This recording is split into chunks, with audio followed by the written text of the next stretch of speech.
Dans le reste de l'actualité, il y a ces 6 migrants morts au large de Sangatte cette nuit. Ils tentaient de traverser la Manche à bord d'une embarcation de fortune. Les secours ont pu sauver une cinquantaine d'entre eux, mais une ou deux personnes restent portées disparues. Les recherches se poursuivent. Cet après-midi, le secrétaire d'État à la mer était sur place, Hervé Berville. Bonsoir, vous êtes notre invité. Vous avez souligné cet après-midi à Calais la responsabilité des passeurs dans ce drame. Oui, parce que le naufrage de cette embarcation avec des migrants, c'est un drame humain.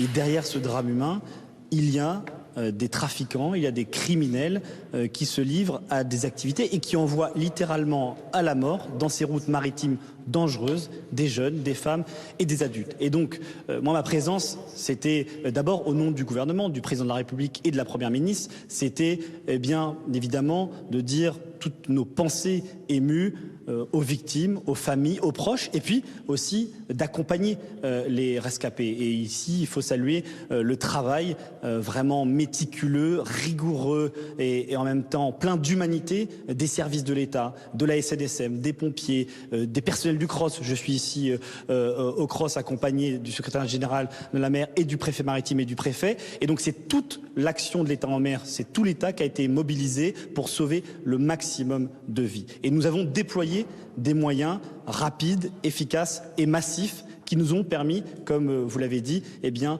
de sauver plus de 60 personnes. Et malheureusement, il y a ces 6 victimes. Et derrière ces 6 victimes, il doit y avoir une lutte implacable face à ces réseaux de criminels, de passeurs sans scrupules, eh bien, qui ne veulent se faire que de l'argent sur le dos de gens eh bien, qui cherchent une vie meilleure ailleurs.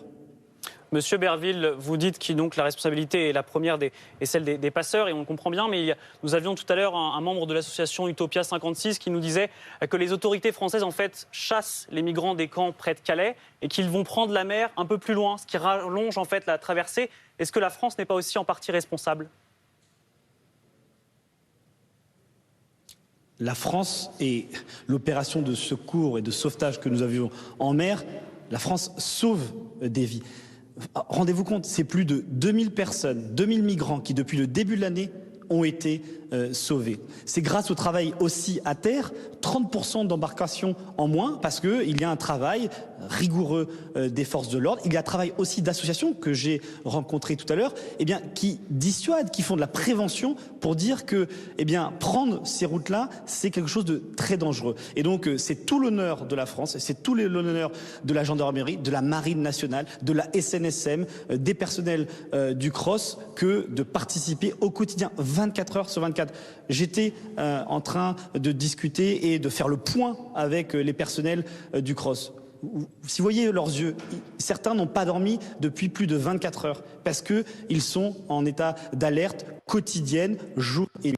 Et donc, je peux vous dire, c'est un travail remarquable, c'est un travail intense qui est effectué. Depuis plus d'1 an et demi, nous avons renforcé les moyens puisque nous avons mis 2 navires supplémentaires dans cette zone, ce qui nous a permis eh bien, de déployer dès les premières minutes de ce naufrage 4 navires eh bien, des forces françaises, complétés par 2 navires eh bien, des forces anglaises, et puis aussi un hélicoptère et un Falcon qui a fait ce travail de recherche. Donc ce que nous avons fait, ce que nous continuerons de faire, c'est en mer, sauver des vies, et à terre, avoir eh bien, une lutte implacable contre ces passeurs et ces trafiquants. Et comment se passe justement la coopération franco-britannique ? On sait que les relations ont longtemps été tendues sur ce sujet entre la France et le Royaume-Uni.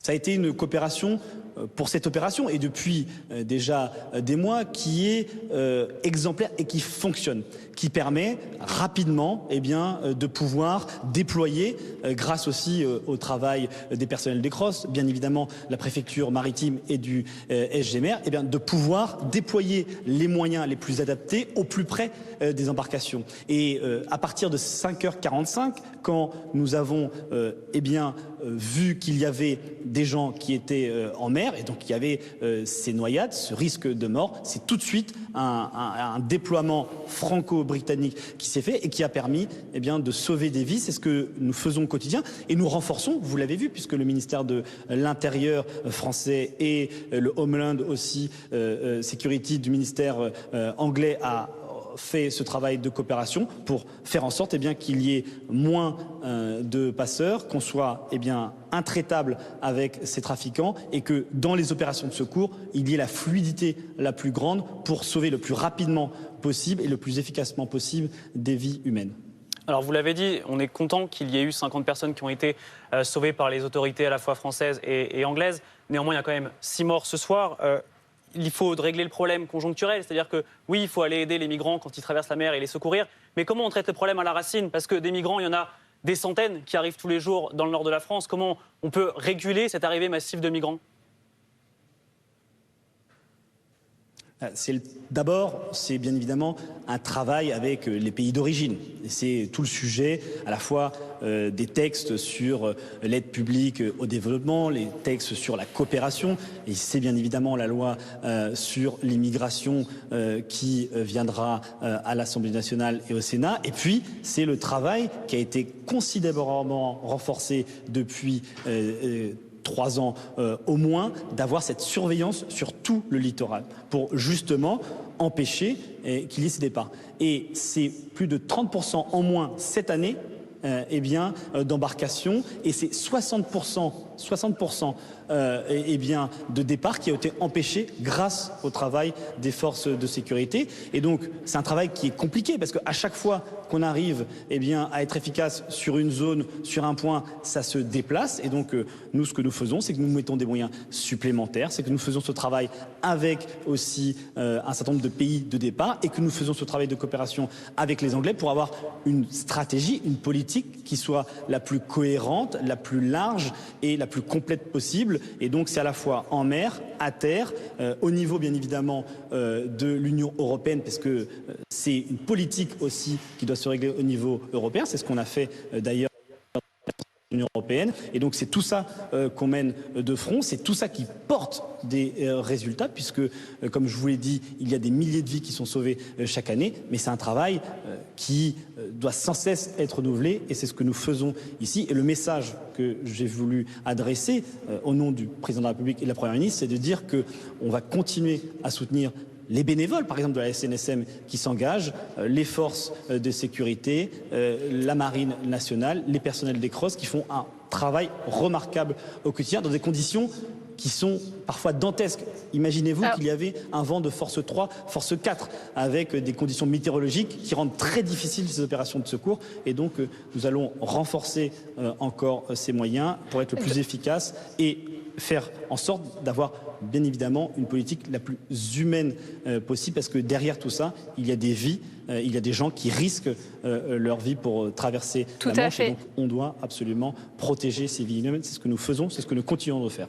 Alors 2022 qui a quand même été une année record, 45 000 personnes qui ont réussi la traversée de la Manche. Vous parlez de surveillance, mais qu'en est-il de l'accueil? Vous dites vous-même il faut être humain. Qu'en est-il des structures d'accueil pour les migrants sur la côte d'Opale depuis le démantèlement des camps, et notamment le plus grand, la jungle de Calais?